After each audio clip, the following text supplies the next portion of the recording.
বন্ধুগণ, যেদিন বেশি কিছু রান্না করতে একদম ইচ্ছে যাবে না, প্রোটিনে ভরপুর এই রেসিপিটা একবার হলেও বানিয়ে দেখুন। এই রেসিপিটা খেলে পেটও যেমন অনেকক্ষণ ভর্তি থাকবে, তেমনি ভীষণই স্বাস্থ্যকর এবং প্রোটিনে ভরপুর। অবশ্যই একবার হলেও ট্রাই করবেন। নমস্কার বন্ধুরা, আমি মুনমুন কিচেনে আপনাদের সবাইকে স্বাগত। প্রতিদিনের মতো দেখুন আজকে এসেছি একদম ভিন্ন ধরনের একটি নতুন প্রোটিনযুক্ত হেলদি রেসিপি নিয়ে। তো তার জন্য প্রথমে গ্যাসের উপর বসিয়ে দিয়েছি একটি পাত্র, তার মধ্যে বেশ কিছুটা পরিমাণে জল দিয়ে দিয়েছি। জলটা একটু গরম হয়ে গেলে ওর মধ্যে লবণ দিয়ে আমি নিয়ে নিয়েছি একটা 10 টাকা দামের যে প্যাকেট হয় সয়াবিনের, সেই সয়াবিনের প্যাকেট নিয়েছি। আর এখানে ছোট সয়াবিনটা নিয়েছি, আপনারা চাইলে যে কোনো বড় সয়াবিনও ব্যবহার করতে পারেন। তো এখানে এই সয়াবিনগুলো গরম জলের মধ্যে দিয়ে সয়াবিনটাকে একটু সেদ্ধ করে নিতে হবে, তাহলে দেখবেন সয়াবিনগুলো খুব সুন্দর নরম হয়ে যাবে এবং ফুলে ডবল হয়ে যাবে।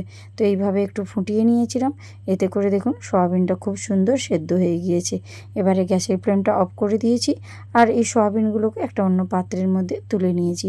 এবারে ফ্রিজের ঠান্ডা জল দিয়ে 2-3 বার জল পাল্টে পাল্টে আমি সয়াবিনটা ধুয়ে নেব।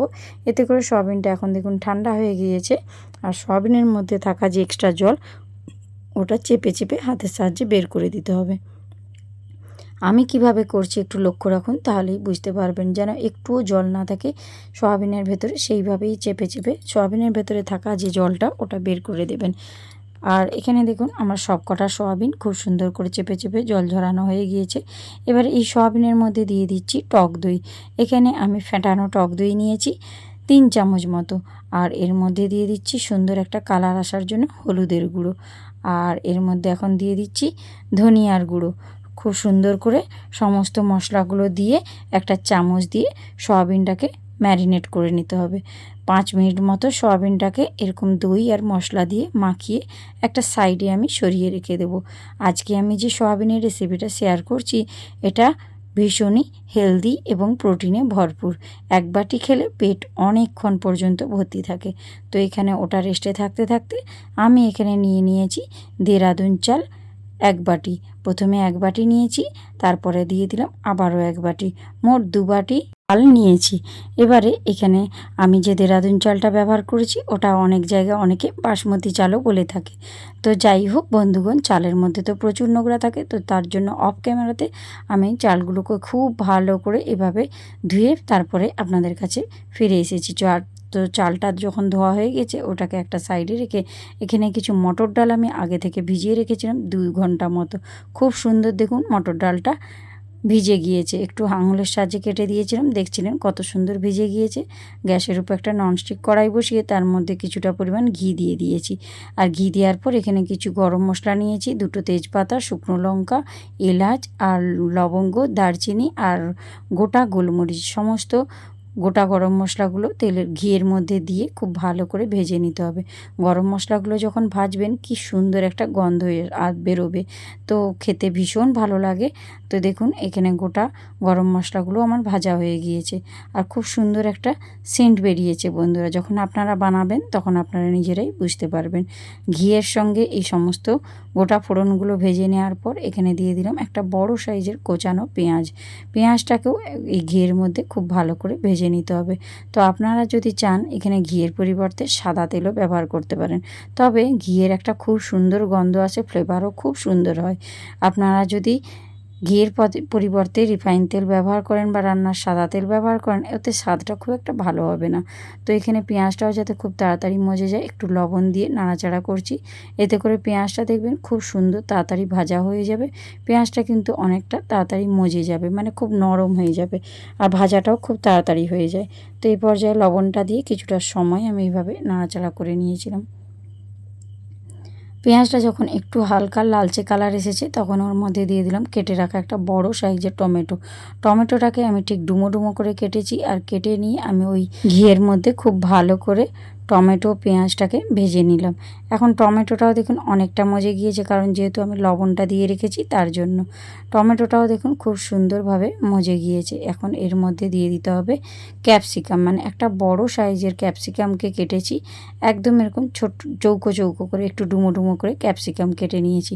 আর ক্যাপসিকামটাকেও একই রকমভাবে ওই ঘিয়ের মধ্যে ভেজে নিতে হবে। রেসিপি কেমন লাগলো বন্ধুরা জানাতে একদম ভুলবেন না। আপনাদের একটা কমেন্ট আমাকে ভিডিও বানাতে উৎসাহ করে। তো এখন দেখুন এর মধ্যে দিয়ে দিলাম সামান্য অল্প পরিমাণে আদা বাটা। আমি অল্প পরিমাণে একটু আদা আগে থেকেই বেটে রেখেছিলাম। সেই আদা বাটাটা এখন ওই মশলার মধ্যে দিয়ে আদাটাকে একটু কষে নিলাম, যাতে আদার কাঁচা গন্ধটা চলে যায়। তো এবারে আমি এর মধ্যে দিয়ে দেব ম্যারিনেট করে রাখা ওই সয়াবিনগুলো। আমি যে সয়াবিনটা কিছুটা সময় ম্যারিনেট করে রেস্টে রেখে দিয়েছিলাম, সেই সয়াবিনটা এখন ওর মধ্যে দিয়ে দিলাম। দিয়ে খুব ভালো করে নাড়াচাড়া করে সয়াবিনগুলোকে ওর মধ্যে কিছুটা সময় আমি রান্না করে নেব। এখন আমি দিয়ে দিচ্ছি হাফ চামচ মতো কাশ্মীরি লঙ্কার গুঁড়ো। এতে করে এই রেসিপির কালারটা খুব সুন্দর আসে। অবশ্যই এটা দেবেন আর ভিডিওটা পুরোটা দেখবেন। স্কিপ করে দিলে ভিডিওর মূল অংশ বাদ চলে গেলে পারফেক্টভাবে রেসিপি তৈরি হবে না। তার জন্য আপনাদের অনুরোধ, আপনারা পুরোটা দেখুন, তারপর আপনারা বাড়িতে তৈরি করবেন।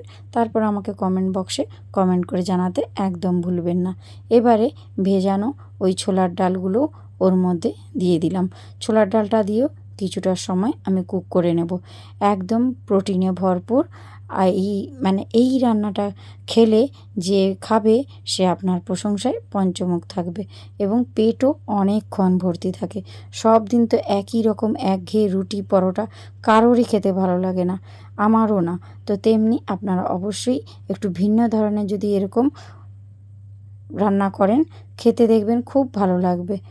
এক পাকে তৈরি এই রেসিপি স্বাদ কিন্তু হয় অসাধারণ। অল্প পরিমাণে একটু জল দিয়েছিলাম যাতে তলায় না এটা বসে যায়। এবারে এখানে যে ধুয়ে রাখা যে চালগুলো, এখন আমি সমস্ত চালটাই ওর মধ্যে দিয়ে দিলাম। এটা এক পাকে তৈরি হয়ে যায়, সময়ও খুব কম লাগে, অর্থাৎ খুবই উপকারী একটি রেসিপি। চালটা দেওয়ার পর এবার একটা স্প্যাচুলা দিয়ে খুব ভালো করে নাড়াচাড়া করে ওই মশলার সঙ্গে একটু রান্না করে নিচ্ছি। আপনারা প্রথম থেকে শেষ পর্যন্ত দেখলে রেসিপিটা খুব সহজেই বানিয়ে নিতে পারবেন। একবার যে দেখবে ইজিলি সহজে বানিয়ে নিতে পারে। তো এবারে আমি ওপর থেকে দিয়ে দিচ্ছি ঘি। এখানে এই চালটা দেওয়ার পর 3 চামচ ঘি দিয়ে দেবেন। ঘিটা দেওয়ার পর এবারে আবারও কিছুটা সময় এইভাবে রান্না করে নেবেন। ভীষণ টেস্টি, ভীষণই সুস্বাদু এই এক পাকে তৈরি রেসিপি, যা রুটি পরোটা সব কিছুকে হার মানিয়ে দেবে। তো ঘিটা দিয়েও আবারও কিছুটা সময় আমি রান্না করে নিচ্ছি। তো আজকের এই আমার নতুন রেসিপি কেমন লাগলো জানাতে একদম ভুলবেন না। তো অবশ্যই আপনারা কমেন্ট বক্সে কমেন্ট করবেন আর ঝটপট আপনারা লিখে জানান যে কে কোথা থেকে দেখছেন। এবারে যে বাটির মাপ করে আমি চাল নিয়েছিলাম, ওই বাটির মাপ করেই এখন আমি জলটা ব্যবহার করছি। যেহেতু সেখানে আমি 2 বাটি চাল নিয়েছিলাম, এখানে 4 বাটি জল দিলাম। এই মেজারমেন্টটা আপনাদেরকে একটু লক্ষ্য রাখতে হবে। আপনারা যতটা চাল নেবেন তার ডবল এখানে আপনাদেরকে জল ব্যবহার করতে হবে। আমি যেহেতু 2 বাটি চাল নিয়েছিলাম, আমি 4 বাটি জল ব্যবহার করছি। আপনারা 1 বাটি চাল নিলে 2 বাটি জল ব্যবহার করবেন। এই টিপসটা অবশ্যই ফলো করবেন, তাহলেই পারফেক্টভাবে ঝরঝরেভাবে এই রেসিপিটা তৈরি হবে। একটু লবণ দিয়ে দিলাম, লবণটা দিয়ে একটু নাড়াচাড়া করে নিলাম। এবারে এটাকে আমি ঢাকনা দিয়ে দেবো। তো তার আগে এখানে একটু চিনি দিয়ে দিলাম, একটু অল্প পরিমাণে চিনি দিলাম, খেতে ভীষণ ভালো লাগবে আর স্বাদের ব্যালেন্সটা হবে। তার জন্য আপনাদের যদি পছন্দ না হয় তাহলে চিনিটা নাও দিতে পারেন, তবে আমার মতে চিনিটা দিলে খেতে ভীষণ ভালো হবে। এবারে এটাকে আমি ঢাকনা দিয়ে রান্না করে নেব 30 মিনিট মতো। তো 30 মিনিট একদম লো ফ্লেমে। আর এই যে একটা ছিদ্র ছিল, ওটাকে আমি লবঙ্গ দিয়ে চাপা দিয়ে দিয়েছিলাম যাতে ভেতরের বাতাসটা বাইরে না বেরোয়। এবারে দেখুন খুব সুন্দরভাবে এটা তৈরি হয়ে গিয়েছে, একটুও জড়িয়েও যায়নি, পাত্রের গায়ে লেগেও যায়নি, একদম ঝরঝরেভাবে তৈরি হয়েছে। এক পাকে তৈরি এই রেসিপি কেমন লাগছে বন্ধুরা দেখুন। একটু নাড়াচাড়া করে নিলাম, ওপর নিচ করে নিলাম।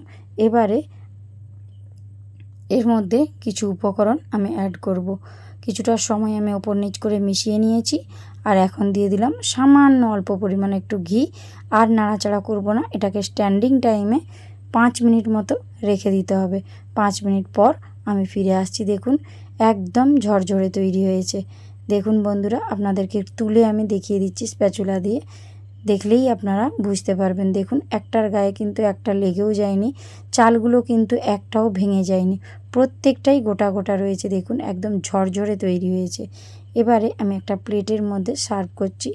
আশা করি দেখলে আপনারা বুঝতে পারছেন যেটা কতটা টেস্টি হয়েছে।